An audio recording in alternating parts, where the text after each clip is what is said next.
first to the community, the Coalition of Activists here in Oakland, and as well the Coalition of Activists in Los Angeles, California.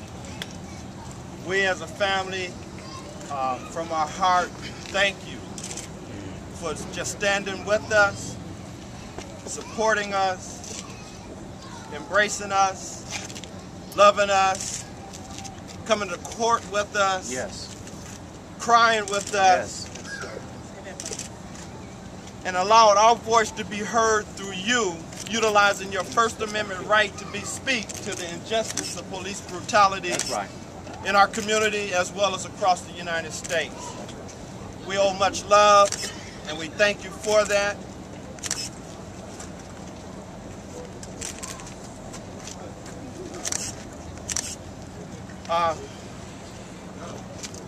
It's been a long, hard road, but there's chapters in this war. This is just the ending of a new beginning.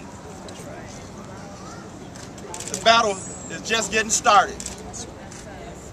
This involuntary manslaughter verdict is not what we wanted, nor do we accept it. We still stand firmly on the fact that second-degree murder should have been the verdict. And we're strategizing now in efforts to bring about some real serious charges from the Department of Justice.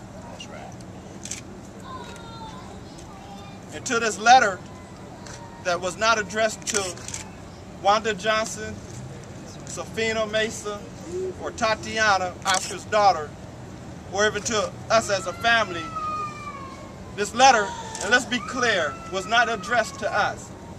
It was addressed to the public. He states in the very beginning of the letter, please get this message to the public. I didn't see my name, my sister's name, Tatiana's name, Cephina's name nowhere at the title of that letter. So it's very painful to hear that the media portray this as a letter of apology to the family of Oscar Grant. We're not entitled or titled in that letter as if it was coming to us. Let's be clear. This is a letter that was purposely designed to influence the judge as well as the jurors to bring about what he got. Sadly to say, we're not buying it as a letter of apology to us. That's right. And the public does not believe it as we don't. That's right. And if I could just talk about a couple of things about this letter. He states in this letter that because of the public and death threats on his life, he wanted to have some form of dialogue and couldn't, and had to leave the state.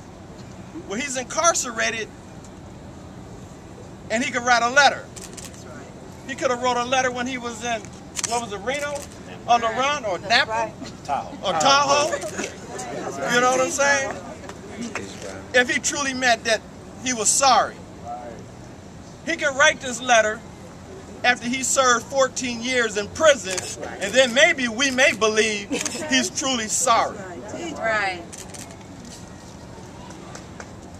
He talks about in this letter how he put his hand on the bullet wound of Oscar's back to stop the bleeding. Well, I don't know if anybody in this public, and I'm sure, because I didn't see it, where he did that. What I did see in the video, because we know that speaks to the essence of what happened, was that he put his knee in the bullet hole of Oscar. And then proceeded to handcuff him. That's right. That's right. That's right. Tell the truth. Those are the facts.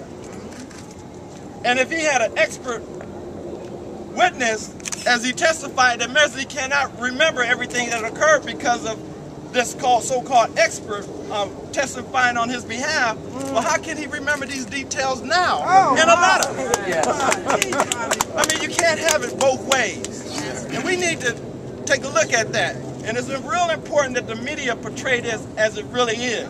This letter was not addressed to Wanda Johnson, Cephus Mesa, Oscar's daughter Tatiana, or the Grant family.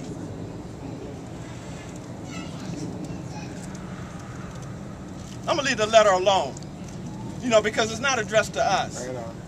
But I did want to point out those facts that the media seemed to think that this letter was coming to us. And how do we feel about it? This is a ploy. The family feels like this. Just like he faked a cry on the stand. Come on. He's sending out a fake letter to the public. And nobody's fooled by this letter. That's right. And if Minister Muhammad, I would love for him to address this letter because there's not much more I can say to it, but for the simple fact that it's garbage. All right. All right.